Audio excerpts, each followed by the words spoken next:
One of the big challenges in starting a new relationship, a healthy, happy relationship, is how much do you tell your partner, your new partner, about your past? Did you push record?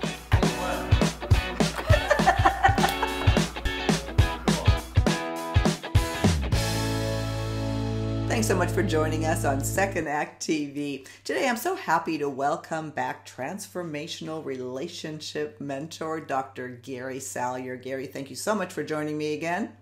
And thank you, Silky. Always good to be here. I love having you here, and you're always full of great information.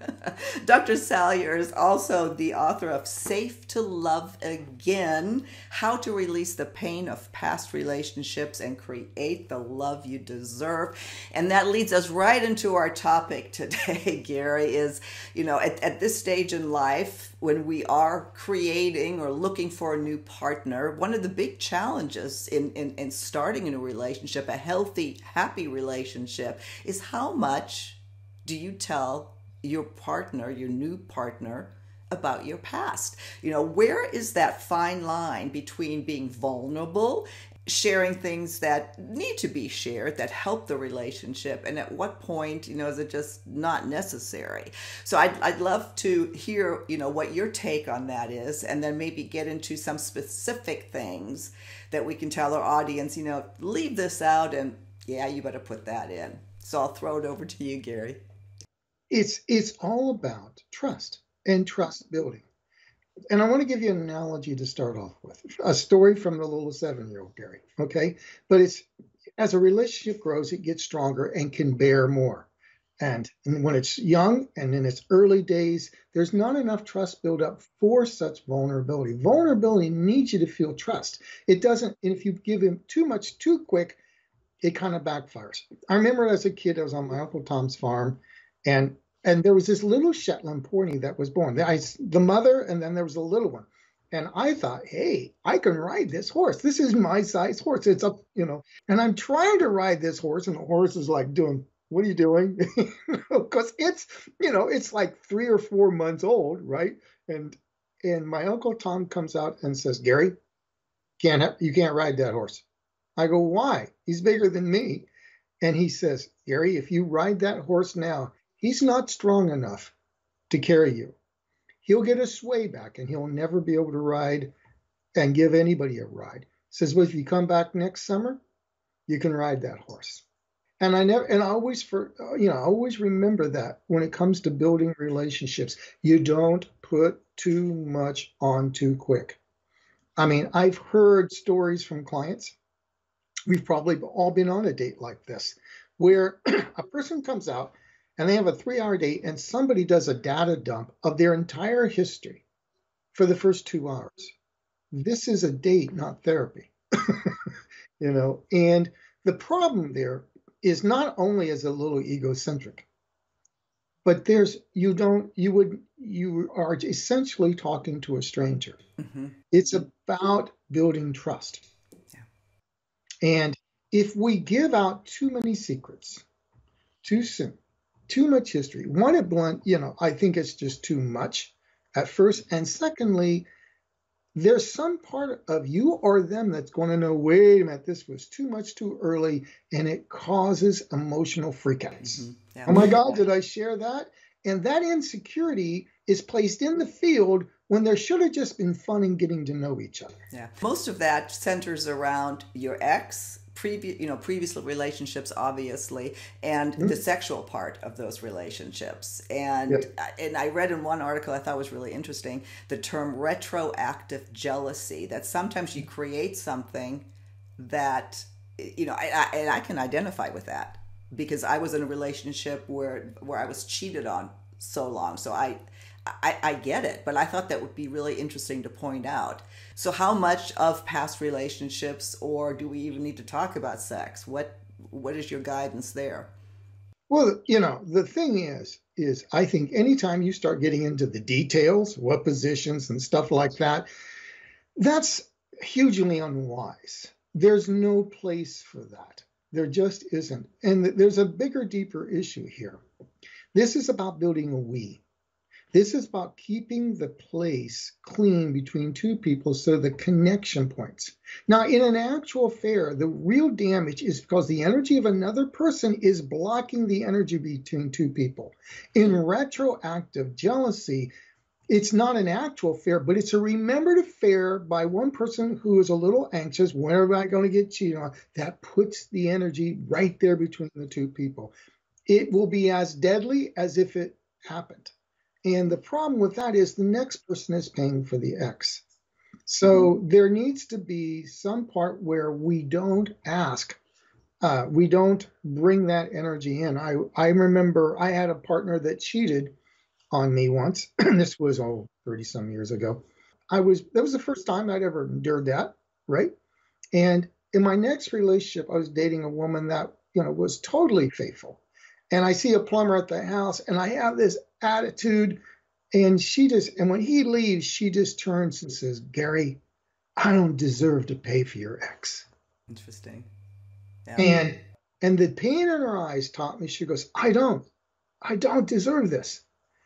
Now, that's what you got to remember. Think of the pain. If you brought that pain in, it's bringing pain into the relationship. There's no place love wins when we flood the compartment with past pain under the premises, I'm going to make sure I'm not hurt. When your brain goes into that, that's protection mode. Mm-hmm. And a brain that's in protection mode is not in connection mode. So you can choose your grievances and your hurts, or you can choose a new love, but you can't have both. Yeah. Well, so the old phrase or the saying or whatever that in order to build a happy, healthy relationship, it's you have to be completely open and completely honest. It's not really true, is it? I have never thought there's honesty and there's I'm just going to call stupidity. Okay. Tell me, in any relationship, can you go unfiltered and say in any given moment what thoughts cross your mind about your partner? Anybody that says yes to that, I already know where they're at. They're divorced or broken up or on the way there. Right? Now, so I don't think so. This is about what serves building trust, what serves building intimacy. And a data dump is, or what one client said, my wife tends to front her faults. Right? Interesting. Yeah, front her faults as if, and sometimes people they're so afraid of being rejected that they give out everything and saying, okay, I'm going to give you as many reasons to reject me. And they don't really know they're running this program, right? And I'm going to see if you really can handle me. That's putting love into the framework of being a test. And it's not useful. I think you share titratedly. You titrate. You bring it in as it's appropriate. On a first date, if someone asks you about your ex, you can say, yes, I've been once or twice divorced, or whatever it is. And, I'm sure as we get to know each other, I'll share more. But now I'd like to keep it about you and me. Yeah. Yeah. No, it's great advice. I think perhaps one good way to guide or think about it, and I wanted to ask you, is that you probably should share something that they are likely to hear from somebody else if the relationship goes on. Yes, absolutely. And, there are some things you want to share eventually, like if you do have herpes, you want to share that sometime, but you don't have to share that the first date. I mean, that comes up because 1 out of 20, 20% of people probably have it. I can't remember what the exact thing is, but this is mostly, and I just want to keep, it's about building trust and then sharing as the relationship, builds. And you don't want to just bring in past pain. You just don't. Keep it about the new relationship. And I do think there's a wisdom. If someone cheated 30 years ago and they were in their 20s and they realize what a stupid mistake that was and they clean things up and they never did it again, I'm not sure that's a necessary thing. It brings in some possible doubts, especially if you find out she had been cheated on, And on the other hand, You don't want to be hiding things. There's a Goldilocks zone, and you check in and check in. Is this good for them? Mm-hmm. Am I being self-cathartic, or am I doing something that truly is what's in the best relationship interest and their interest? Yes, share. Yes, be vulnerable. But I don't think everything we've done needs mentioning unless it does. Yeah. This is slightly off topic, but goes into it. Is I've always felt, when people confess to an affair, or especially if they really feel guilty about it and know she deserves to or he deserves to know the truth, I think that's selfish. Yes, it can be. It can very well will be. It is, you think about it. If you're building a strong we, you need vulnerability, you need openness. Um, and I do believe that not everything we've done means which one of us hasn't done something really, really stupid, way back there, right? I'm not sure all of those are necessary. And for me, I believe the wise thing is to give people the general what your life has been, but to keep it on the present relationship. That's and build what it takes to build trust with this individual. And if you're looking at that individual, you account for their enduring vulnerabilities. It is about being attuned. It is about helping them learn to trust the very best parts of you. And the other thing too is a lot of times when people share about their past pain, or especially their exes, um, they are always they are oftentimes they just never talk about their role in it. You can learn a lot from that. If you're going to share how you blew it. I'm writing a new book, Safe to Stay in Love Again.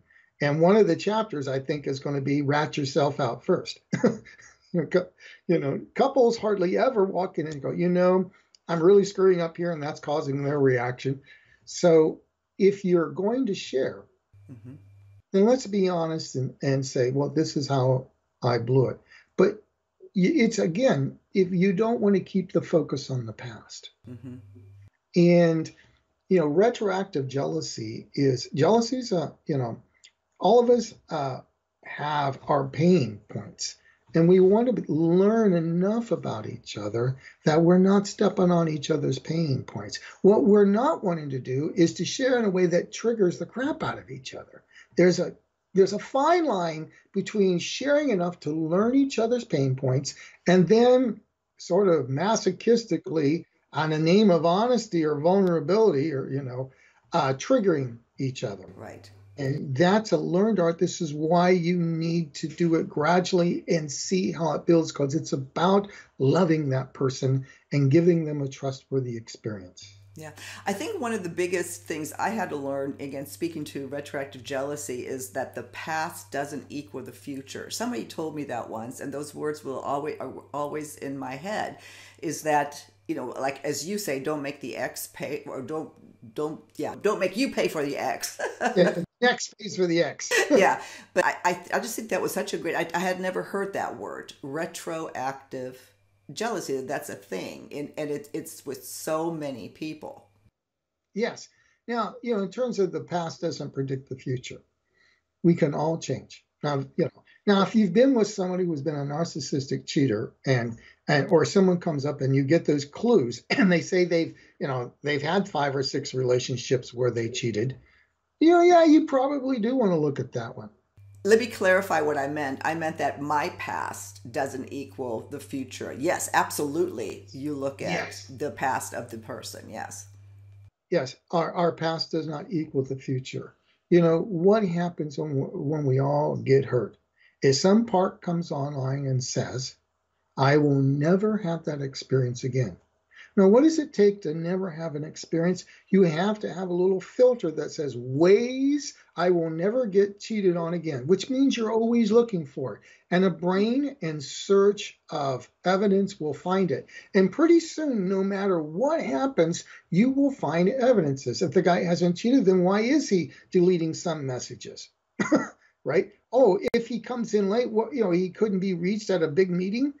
Oh my God, where was he? Was he in a hotel room? Pretty soon, whatever was that will in the past floods in. And one of the worst ways we can create a new love and a new future with love is to allow past pain go underground and come up as a future negative filter for reality, looking for that. It's no way to love. It's no way for love to win, to be honest with you. If that's the case, then we need to do the deep work so that we can release that pain. Yeah, great. Just like your book says, how to release the pain of past relationships. It's tough. It's tough. I always love talking with you, Gary. We're coming to the end of our segment. What would you leave here, perhaps on a more positive note than where I just took this to, about what, how to handle what you say or not say to a new partner? Let's put the emphasis instead of on retroactive jealousy, but what about proactive trust? Proactive trust. The key thing is ways I can create trust in my next relationship. That's the takeaway. Great. Well, Gary, thank you so much again for taking the time today. We will link to your book, to your information, so anybody can get a hold of you directly. And I look forward to having you back on Second Act TV. Thank you, Silky.